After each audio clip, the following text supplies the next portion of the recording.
YouTube, once again, it's Kennard Vernon Stewart here for the podcast. We're talking Auburn football. Go ahead and like the video, comment, and subscribe to the channel.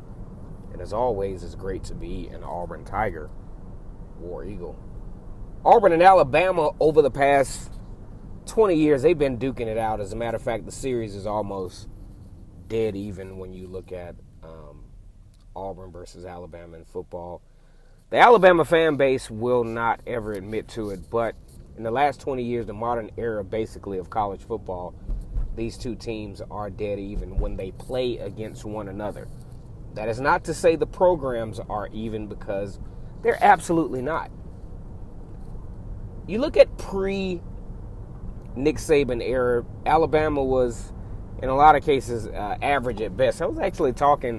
Strangely enough, I was actually talking to an Alabama fan today, and he said you can tell there are different tiers of Alabama fans. They're the pre-Nick Saban fans, and then you got the fans that you have now. But here's the thing.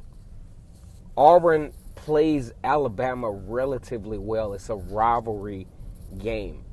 Alabama outclasses Auburn, especially in the Nick Saban era. Recruiting, just period. It's not even arguable. But Auburn finds a way to even the playing field, whether it's with Alabama's level of anxiety. See, here's the thing. When Alabama plays against Auburn, at least over the last few years, it's high consequence for Alabama. If Alabama loses that game to their most hated rival, they ain't going to the playoffs. And that's what's happened. If you look at the 2013 year, Alabama, I think number one. I didn't do research on this one. I didn't want to get cute on this one. But Alabama's number one. I think Auburn's number 4. Alabama travels to Jordan-Hare Stadium. My subscribers used to get on me about this. But, Jordan-Hare Stadium. But either way, Alabama travels to Jordan-Hare Stadium facing Auburn. If they lose this game, Auburn all of a sudden, with one loss to LSU that year, goes to the SEC championship with a chance to play in the national championship game. What happens? Auburn actually played Alabama very well, toe-to-toe. The fact that this particular game had to come down to the prayer at Jordan, not the prayer at Jordan-Hare, but the kick 6, actually didn't justify how well Auburn really played in this game. Coming back from a 21-7 deficit against a very good Alabama team was great.